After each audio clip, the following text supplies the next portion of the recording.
आज हम right to information की बात करेंगे। राइट टू इन्फॉर्मेशन हमारा फंडामेंटल राइट है जो हमें article 19 clause 1 sub clause A के अंदर दिया गया है। राइट टू इन्फॉर्मेशन के बारे में हर एक इंडिविजुअल को, हर एक नागरिक को पता होना चाहिए, लेकिन दुविधा यह है कि राइट टू इन्फॉर्मेशन के बारे में लोग जानते ही नहीं है। राइट टू इन्फॉर्मेशन हमें इन्फॉर्मेशन प्रोवाइड करता है। राइट टू इन्फॉर्मेशन हर एक नागरिक को इन्फॉर्मेशन की एक्सेस प्रोवाइड करता है। मतलब हम किसी भी पब्लिक अथॉरिटी से इन्फॉर्मेशन हासिल कर सकते हैं।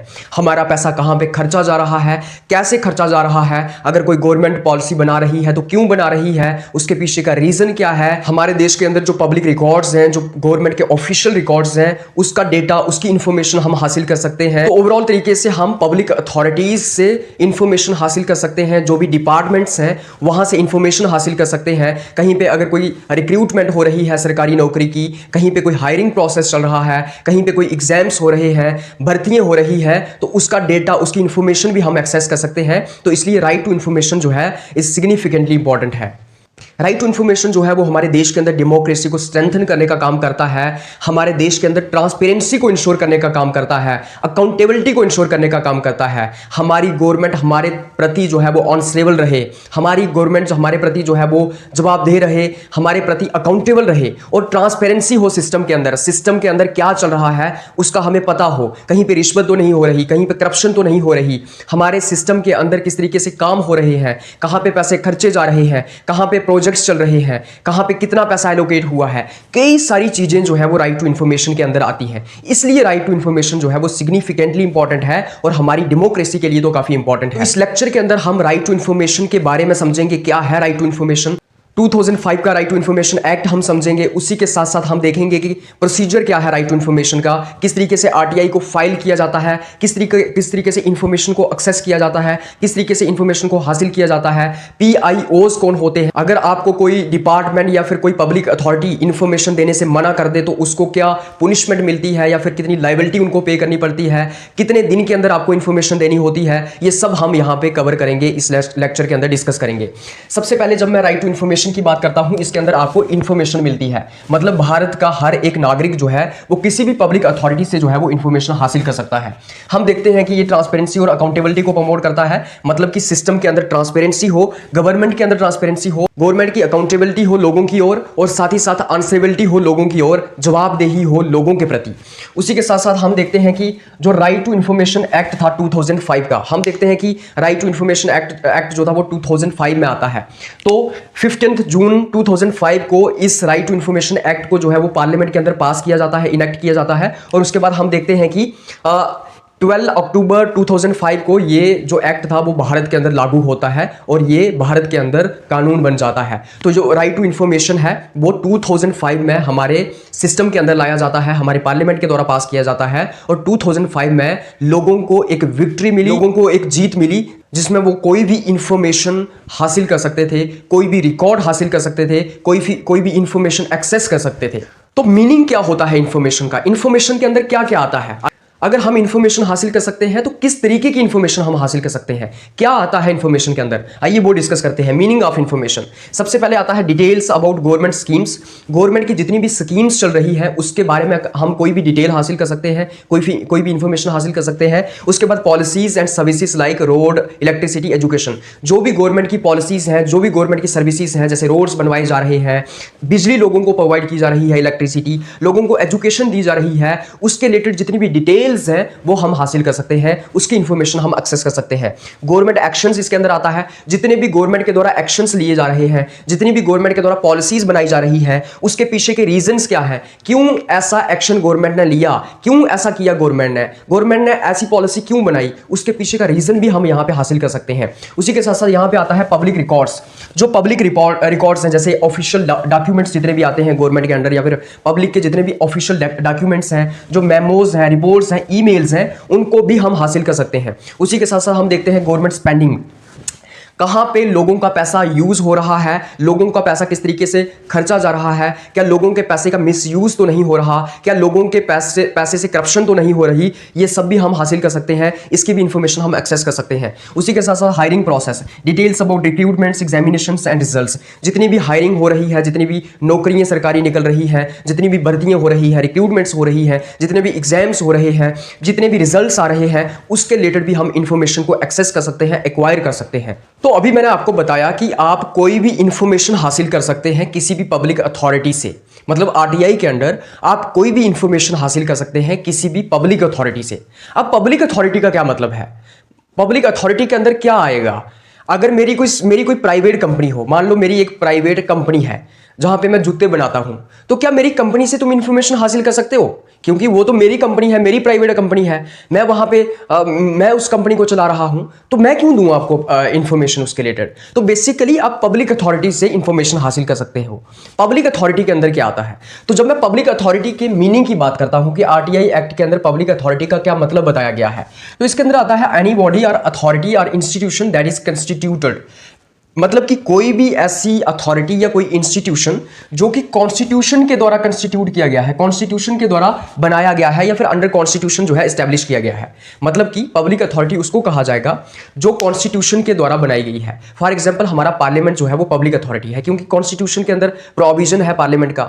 जैसे कि हमारी जुडिशरी जो है वो एक पब्लिक अथॉरिटी है, क्योंकि वो कॉन्स्टिट्यूशन के अंदर मेंशन किया गया है कि ये एक जुडिशरी होगी, ऐसे बनाई जाएगी। तो अगर कॉन्स्टिट्यूशन के द्वारा एस्टैब्लिश की गई कोई अथॉरिटी है या फिर कोई इंस्टीट्यूशन है, वो पब्लिक अथॉरिटी की डेफिनेशन में आएगा। Secondly, by or under a law made by parliament or state legislature, अगर पार्लियामेंट के द्वारा कोई कानून बना के किसी अथॉरिटी को या फिर किसी इंस्टीट्यूशन को एस्टैब्लिश किया गया है, वो भी पब्लिक अथॉरिटी के अंदर आएगा। तो पार्लियामेंट के द्वारा कई सारे डिपार्टमेंट्स बनाए जाते हैं, कई सारी अथॉरिटीज और इंस्टीट्यूशंस को एस्टैब्लिश किया जाता है पार्लियामेंट के द्वारा या फिर स्टेट लेजिस्लेचर के द्वारा, मतलब स्टेट की विधानसभा के द्वारा, राज्य की विधानसभा के द्वारा, उसको भी हम पब्लिक अथॉरिटी कहेंगे। By an executive order, by ordinance और बाई वे ऑफ नोटिफिकेशन, कोई भी सरकार अगर नोटिफिकेशन निकालती है, कोई ऑर्डिनेंस निकालती है, तो उसके थ्रू अगर कोई अथॉरिटी या फिर इंस्टीट्यूशन इस्टेब्लिश किया जाता है, वो भी पब्लिक अथॉरिटी के अंदर आएगा।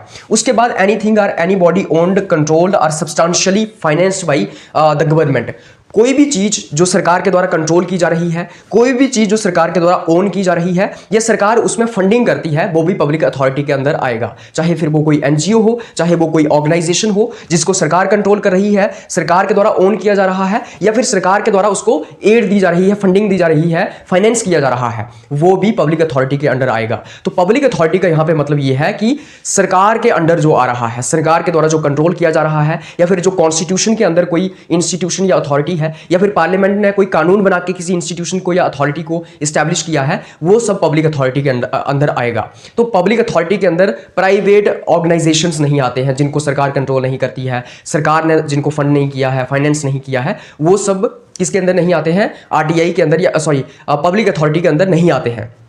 तो आप इंफॉर्मेशन एक्सेस कर सकते हो, लेकिन सिर्फ और सिर्फ पब्लिक अथॉरिटी से। तो आपको ये पता होना चाहिए कि जहां से आप इंफॉर्मेशन को एक्सेस करना चाह रहे हैं वो एक पब्लिक अथॉरिटी होनी चाहिए। उसको या तो कॉन्स्टिट्यूशन के अंडर एस्टैब्लिश किया गया है, जब पार्लियामेंट ने कोई कानून बना के एस्टैब्लिश किया है, या सरकार ने कोई नोटिफिकेशन या ऑर्डिनेंस इशू करके उसको एस्टैब्लिश किया है, या फिर सरकार उसको फंडिंग करती है, फाइनेंस करती है, या फिर ओन करती है, या फिर सरकार उसको कंट्रोल करती है, उसके एडमिनिस्ट्रेशन को कंट्रोल करती है। वो सब चीजें जो है वो पब्लिक अथॉरिटी की डेफिनेशन में आएंगी। अब क्या होता है ना कि राइट टू इंफॉर्मेशन के अंदर जो पब्लिक अथॉरिटीज आती है, वहां से हमें इंफॉर्मेशन मिल सकती है, मतलब कि हम किसी भी पब्लिक अथॉरिटी से इंफॉर्मेशन एक्सेस कर सकते हैं। लेकिन यहां पे एक्सेप्शंस भी हैं। कुछ पब्लिक अथॉरिटीज ऐसी हैं जिनको आरटीआई एक्ट से बाहर निकाल दिया है। जैसे कि अगर मैं कुछ इंटेलिजेंस एजेंसीज की बात करूं, जैसे मैं रॉ की बात करूं, जैसे मैं इंटेलिजेंस ब्यूरो की बात करूं, ये जो एजेंसीज है ना, यहां से आप इंफॉर्मेशन हासिल नहीं कर सकते। मतलब कैसे कर सकते हो? ये तो खुद का हमारा लॉजिक भी कहता है ना कि जो हमारी इंटेलिजेंस एजेंसीज हैं, जो हमारी रॉ है, वहां से हम इंफॉर्मेशन कैसे हासिल कर सकते हैं? मतलब कि वो तो देश की सोवरेनिटी और सिक्योरिटी से जुड़ा हुआ मसला है ना, मतलब कि देश की सिक्योरिटी का मसला है। आप इंटेलिजेंस ब्यूरो से इंफॉर्मेशन थोड़ी ना हासिल कर सकते हो, आप रॉ से इंफॉर्मेशन थोड़ी ना हासिल कर सकते हो। तो कुछ ऐसी बॉडीज हैं, कुछ ऐसी क्या बोलते बॉडीज हैं जिनको आरटीआई से बाहर निकाल दिया गया है। मतलब कि वहां से हम इंफॉर्मेशन को एक्सेस नहीं कर सकते हैं, वहां से हम इंफॉर्मेशन हासिल नहीं कर सकते हैं। जैसे कि central intelligence and security agencies, तो जो सेंटर की इंटेलिजेंस एजेंसीज हैं, जो सिक्योरिटी एजेंसीज हैं, जैसे मैं रॉ की बात करूं, जैसे मैं इंटेलिजेंस ब्यूरो की बात करूं आईबी की, जैसे मैं नारकोटिक्स कंट्रोल ब्यूरो की बात करूं एनसीबी की, तो यहां से हम इंफॉर्मेशन हासिल नहीं कर सकते हैं। ये तो लॉजिक भी हमारा कहता है कि देश की सिक्योरिटी का मसला है, यहाँ पे देश की सोवरेनिटी का मसला है, यहां से हम इंफॉर्मेशन हासिल नहीं कर सकते हैं। उसके बाद हम any other agency specified by the government by notification, और गवर्नमेंट नोटिफिकेशन से किसी और एजेंसी को या फिर किसी और बॉडी को भी एक्सक्लूड कर सकती है आरटीआई एक्ट से। मतलब कि कल को कोई मान लो एक और नई एजेंसी बनती है या फिर एक और नई इंटेलिजेंस एजेंसी बनाई जाती है, तो उसको भी आरटीआई के परव्यू से बाहर निकाला जा सकता है स्टेट गवर्नमेंट के द्वारा या फिर गवर्नमेंट की नोटिफिकेशन के द्वारा। गवर्नमेंट अगर नोटिफिकेशन निकालती है कि इस फलानी एजेंसी को या बॉडी को हम आरटीआई एक्ट से बाहर निकाल देते हैं क्योंकि ये हमारी देश की सोवरेनिटी और सिक्योरिटी के साथ डील करती है, तो इसलिए उसको भी हम आरटीआई एक्ट से बाहर निकाल सकते हैं और उस एजेंसी से या फिर उस अथॉरिटी से भी हम इंफॉर्मेशन एक्सेस नहीं कर सकते हैं। अब मान लो आरटीआई एक्ट के अंडर आपने इंफॉर्मेशन मांगी, आपने किसी पब्लिक अथॉरिटी से इंफॉर्मेशन मांगी, आपने आरटीआई फाइल कर दी, आपने कहा कि मुझे ये इंफॉर्मेशन चाहिए, तो वो इंफॉर्मेशन कौन देगा? उसके लिए कोई प्रॉपर डिपार्टमेंट होना चाहिए, कोई एक ऑफिसर होता होगा जिसको हम एप्लीकेशन मतलब कि जिसको हम एप्लीकेशन सबमिट करते हैं और वो हमें इंफॉर्मेशन देगा। तो प्रॉपर कोई ऑफिसर होगा ना जिसको हम एप्लीकेशन देते हैं, एप्लीकेशन सबमिट करते हैं और वो हमें इंफॉर्मेशन देता है और उसका काम होता है इंफॉर्मेशन को प्रोवाइड करने का। तो यहाँ पे जो है वो पब्लिक इंफॉर्मेशन ऑफिसर्स होते हैं जिनको हम PIOs के नाम से जानते हैं। These are the officers designated by all public authorities to provide information as requested by citizens. तो हर एक पब्लिक अथॉरिटी के द्वारा कुछ पब्लिक इंफॉर्मेशन ऑफिसर्स जो है वो डेजिग्नेट किए होते हैं, अपॉइंट किए होते हैं, जो कि इंफॉर्मेशन प्रोवाइड करते हैं जो भी सिटीजंस के द्वारा या फिर किसी भी इंसान के द्वारा जो इंफॉर्मेशन मांगी गई है उस इंफॉर्मेशन को देते हैं। तो बेसिकली होता क्या है कि कोई भी डिपार्टमेंट हो, कोई भी अथॉरिटी हो, पब्लिक अथॉरिटी, उनके द्वारा एक पब्लिक इंफॉर्मेशन ऑफिसर जो है वो डेजिग्नेट किया होगा, अपॉइंट किया होगा, जो कि सिर्फ और सिर्फ इंफॉर्मेशन देने का काम करेगा। अगर किसी इंसान के द्वारा आरटीआई फाइल की गई है, इंफॉर्मेशन मांगी गई है, तो उस इंफॉर्मेशन को देने का काम जो है वो इन पब्लिक इंफॉर्मेशन ऑफिसर्स का होता है। जैसे अगर मैं रूरल डिपार्टमेंट की बात करूं, उनका भी एक पब्लिक इंफॉर्मेशन ऑफिसर होगा। जैसे कि अगर मैं पीडीडी डिपार्टमेंट की बात करूं, उनका भी एक पब्लिक इंफॉर्मेशन ऑफिसर होगा। तो हर एक पब्लिक अथॉरिटी के अंदर, हर एक डिपार्टमेंट के अंदर एक पब्लिक इंफॉर्मेशन ऑफिसर होता है जो कि इंफॉर्मेशन प्रोवाइड करने का काम करता है। जो भी इंफॉर्मेशन किसी भी इंसान के द्वारा, किसी भी सिटीजन के द्वारा मांगी जा रही है, उस इंफॉर्मेशन को प्रोवाइड करने का काम वो पब्लिक इंफॉर्मेशन ऑफिसर्स करते हैं। उसके बाद हम देखते हैं एप्लीकेशंस। तो अभी हम देखते हैं कि किस तरीके से प्रोसीजर क्या है राइट टू इंफॉर्मेशन का, कैसे एप्लीकेशन को फाइल किया जाता है, कैसे इंफॉर्मेशन को एक्सेस किया जाता है। मान लो मुझे एक इंफॉर्मेशन चाहिए, अब मैं उस इंफॉर्मेशन को कैसे हासिल करूंगा। मान लो मेरे गांव में एक रोड का काम चल रहा है, मुझे उस रोड के काम के बारे में इंफॉर्मेशन चाहिए कि कितना पैसा आया है और कितना पैसा खर्चा गया है, सारे रिकॉर्ड्स मुझे चाहिए। तो मैं कैसे उनको हासिल करूंगा, कैसे मैं इंफॉर्मेशन को एक्सेस करूंगा? मुझे एक एप्लीकेशन सबमिट करनी पड़ेगी। तो वैसा ही होता है जब मैं एप्लीकेशन की बात करता हूं। So any individual can forward the application asking for information in writing or through electronic oblique digital mode in Hindi, English और लोकल लैंग्वेज। तो कोई भी इंसान जो है ना वो एप्लीकेशन फॉरवर्ड कर सकता है, सबमिट कर सकता है और इंफॉर्मेशन को हासिल करने के लिए एप्लीकेशन जो है वो सबमिट कर सकता है। और वो इंफॉर्मेशन जो है वो या तो वो इलेक्ट्रॉनिक मोड में मांग सकता है कि डिजिटल मोड में मुझे एप्लीकेशन अपना इंफॉर्मेशन दी जाए, या फिर वो राइटिंग में इंफॉर्मेशन को मांग सकता है कि मुझे राइटिंग में इंफॉर्मेशन दी जाए, या फिर वो और किसी भी लैंग्वेज में वो इंफॉर्मेशन मांग सकता है, या हिंदी में मांग सकता है, वो इंग्लिश में भी क्या बोलते हैं इंफॉर्मेशन को एक्सेस कर सकता है या फिर इंफॉर्मेशन मांग सकता है, और वो लोकल लैंग्वेज में भी इंफॉर्मेशन को जो है वो मांग सकता है, वो डोगरी में भी इंफॉर्मेशन जो है वो हासिल कर सकता है। तो बेसिकली भारत का कोई भी नागरिक, कोई भी इंडिविजुअल एप्लीकेशन सबमिट कर सकता है इंफॉर्मेशन को सीक करने के लिए कि मुझे इंफॉर्मेशन दी जाए, और उसके बाद वो इंफॉर्मेशन किसी भी फॉर्म में मांग सकता है। वो डिजिटल मोड में भी इंफॉर्मेशन को मांग सकता है कि मुझे डिजिटल मोड में दी जाए, या फिर राइटिंग में भी वो इंफॉर्मेशन मांग सकता है, और किसी भी भाषा में, हिंदी, इंग्लिश या फिर किसी लोकल लैंग्वेज में वो इंफॉर्मेशन को मांग सकता है। उसके बाद हम देखते हैं कि application to be made to PIO। तो बेसिकली आप एप्लीकेशन किसको देते हैं, किसको सबमिट करते हैं? पब्लिक इंफॉर्मेशन ऑफिसर को सबमिट करते हैं। थोड़ी बहुत मिनिमल फीस आपको उसके साथ अटैच करनी होती है, लेकिन सिर्फ उन्हीं लोगों को जो BPL कैटेगरी में नहीं आते हैं। तो बेसिकली आपकी जो एप्लीकेशन है, आप एप्लीकेशन किसको सबमिट करते हो? पब्लिक इंफॉर्मेशन ऑफिसर को सबमिट करते हो। जैसे कि अगर मुझे रूरल डिपार्टमेंट का डेटा चाहिए, मुझे रूरल डिपार्टमेंट में से कुछ इंफॉर्मेशन चाहिए, तो मैं जो रूरल डिपार्टमेंट का पब्लिक इंफॉर्मेशन ऑफिसर होगा ना, उसको एप्लीकेशन दूंगा, और वो एप्लीकेशन की मुझे थोड़ी बहुत फीस देनी पड़ेगी। अगर मैं BPL कैटेगरी से नहीं आता हूं। जो बीपीएल में आते हैं उनको कोई फीस नहीं देनी होती है। उसके बाद the applicant must fill the particulars of information sort. तो बेसिकली इंफॉर्मेशन जब आप मांग रहे हो तो बेसिकली आपको पूरे के पूरे पर्टिकुलर्स जो है वो भरने होते हैं। मतलब कि किस चीज़ की इंफॉर्मेशन चाहिए आपको, कैसी इंफॉर्मेशन चाहिए, किस फॉर्म में चाहिए, तो वो सब आपको डिटेल्स देनी पड़ती हैं। मतलब कि आपको इंफॉर्मेशन चाहिए, किसकी इंफॉर्मेशन चाहिए, वो सारे जो पर्टिकुलर्स होते हैं ना वो आपको भरने होते हैं। आपको बताना पड़ता है ना कि क्या चाहिए आपको, आप क्या चाहते हैं, किस चीज़ की इंफॉर्मेशन चाहते हैं आप, किसी डिपार्टमेंट के अंदर कौन से चीज़ की आप इंफॉर्मेशन चाहते हैं। अगर कहीं पे कोई काम चल रहा है वहाँ पे आप किस चीज़ की इंफॉर्मेशन चाहते हैं, क्या आप ठेकेदार को किस ठेकेदार को कॉन्ट्रैक्ट दिया गया है, क्या उसकी इंफॉर्मेशन चाहिए आपको, या कितना पैसा एलोकेट किया गया है, क्या उसकी इंफॉर्मेशन चाहिए आपको। तो ये सब इंफॉर्मेशन जो है वो किस चीज़ की इंफॉर्मेशन आपको चाहिए, वो जो पर्टिकुलर्स होते हैं वो आपको फिल करने होते हैं। उसके बाद reasons and identity not mandatory in case of seeking information. अब आपको इंफॉर्मेशन क्यों चाहिए ये आपको बताने की जरूरत नहीं है। मतलब कि अगर मेरे को इन्फॉर्मेशन चाहिए, अगर किसी रूरल डिपार्टमेंट से मुझे इन्फॉर्मेशन चाहिए तो मुझे क्यों चाहिए ये मुझे बताने की जरूरत नहीं है। मैं किसी भी रीज़न से उस इन्फॉर्मेशन को हासिल कर सकता हूं, मुझे रीज़न बताने की जरूरत नहीं है। और साथ ही साथ मुझे अपनी आइडेंटिटी, अपना नाम बताने की भी जरूरत नहीं है। तो नाम और रीज़न जो है आपको बताने की जरूरत नहीं होता है, ये मैंडेटरी नहीं होता है। हाँ, आपको एड्रेस बताना पड़ेगा कि आपका एड्रेस कहाँ का है, आप कहाँ पे रहते हो। तो जो एड्रेस होता है कॉरेस्पॉन्डेंस का वो आपको बताना होता है। तो आइए अब टाइम लिमिट की बात करते हैं कि एक बार आपने एप्लीकेशन सबमिट कर दी कि मुझे फलानी इन्फॉर्मेशन चाहिए फलाने डिपार्टमेंट से या फलानी पब्लिक अथॉरिटी से, तो कब तक आपको वो इन्फॉर्मेशन मिलेगी। सो 30 days from the application file received. 30 दिन के अंदर, जिस दिन आपने एप्लीकेशन दी, जिस दिन आपने एप्लीकेशन को फिल किया या फिर जिस दिन एप्लीकेशन उस ऑफिसर को मिल गई, उसके बाद 30 दिनों के अंदर जो है वो आपको इन्फॉर्मेशन देनी होती है। मतलब कि जिस दिन आपने एप्लीकेशन सबमिट की उसके 30 दिन के अंदर जो है वो आपको इंफॉर्मेशन देनी होती है। 2 days for information concerning life and liberty of a person. 2 दिन के अंदर आपको इंफॉर्मेशन देनी होती है अगर इंफॉर्मेशन इंसान की लाइफ और लिबर्टी के साथ डील करती है, अगर लाइफ और लिबर्टी से कंसर्न्ड है। मतलब कि अगर कहीं पे इंसान का राइट टू लाइफ थ्रेटन हो रहा है, इंसान की जिंदगी से जुड़ा हुआ मसला है या फिर इंसान की लिबर्टी से जुड़ा हुआ मसला है, तो जिस दिन आपने एप्लीकेशन सबमिट की उसके 2 दिन के अंदर आपको इंफॉर्मेशन देनी होती है। उसके बाद 5 days added in case of transfer of application to another authority. मान लो आपने एक अथॉरिटी को एप्लीकेशन दी, उस अथॉरिटी को आपको 30 दिन के अंदर इंफॉर्मेशन देनी थी, लेकिन अगर उस अथॉरिटी के द्वारा वो एप्लीकेशन ट्रांसफर की जाती है दूसरी अथॉरिटी को, मतलब कि दूसरी अथॉरिटी भी उसमें इन्वॉल्व थी।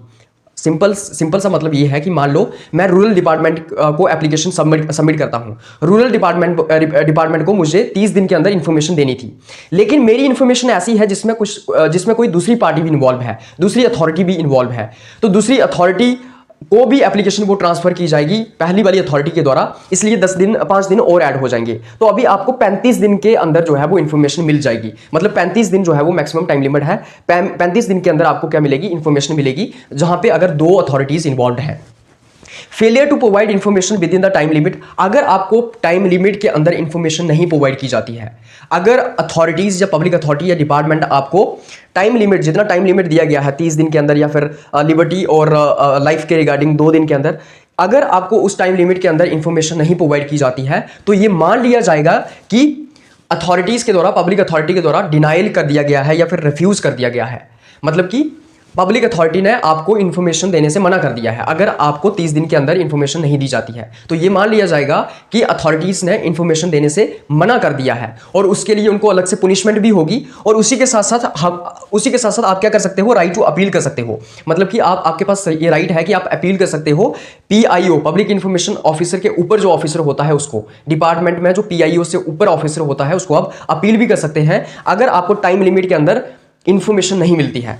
उसके बाद रिजेक्शन ऑफ इंफॉर्मेशन, अगर आपकी इंफॉर्मेशन को रिजेक्ट कर दिया जाता है, अगर आपको वो इंफॉर्मेशन नहीं प्रोवाइड की जाती है, रिजेक्ट कर दिया जाता है आपकी एप्लीकेशन को, तो उसके रिलेटेड रीजन आपको बताना पड़ेगा कि क्यों रिजेक्ट किया गया है। रिजेक्ट किया जा सकता है, मान लो आपने कोई ऐसी इंफॉर्मेशन मांग ली जो नहीं दी जा सकती थी, क्योंकि वो इस देश की सोवरेनिटी और सिक्योरिटी के साथ रिलेटेड थी, वो इस देश की सिक्योरिटी के साथ रिलेटेड थी, इस देश की इंडिपेंडेंस के साथ रिलेटेड थी, इस देश की सोवरेनिटी के साथ रिलेटेड थी।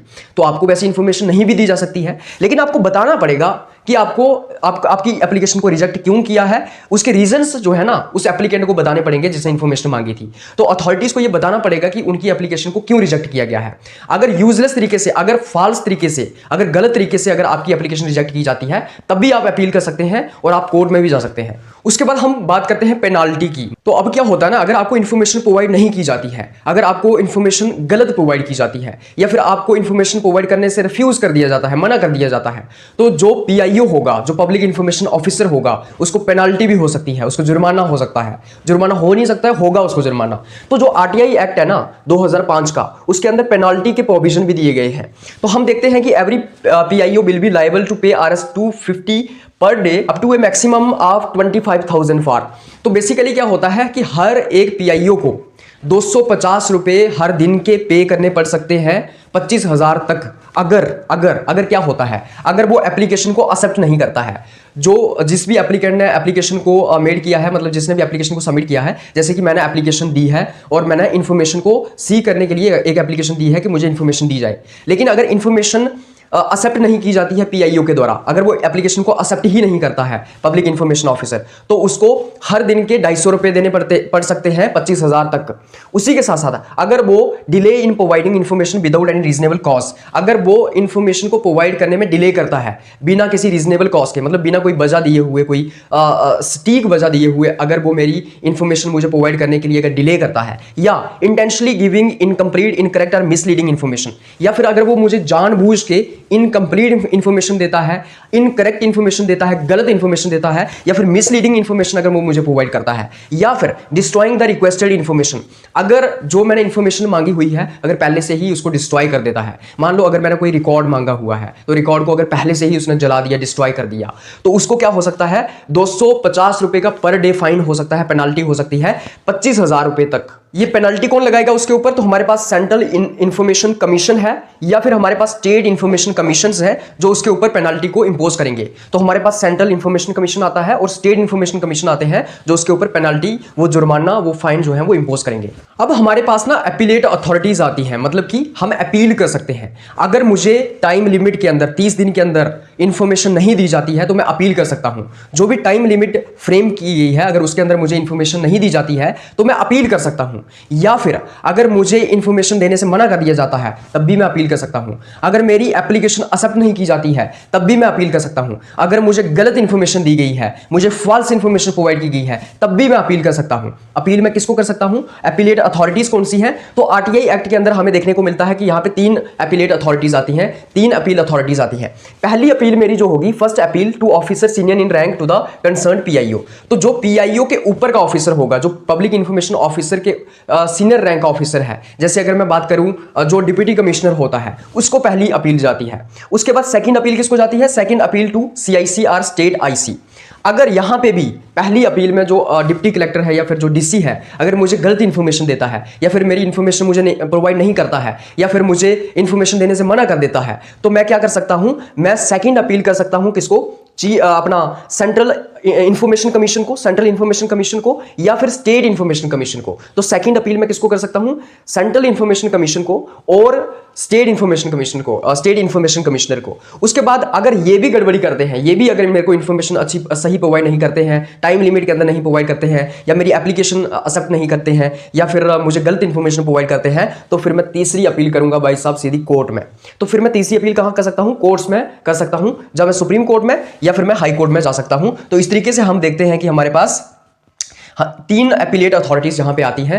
3 तरीके से हम फर्स्ट अपील, सेकंड अपील और थर्ड अपील यहां पे कर सकते हैं। उसके बाद हम देखते हैं पॉसिबल ग्राउंड्स ऑफ रिजेक्शन।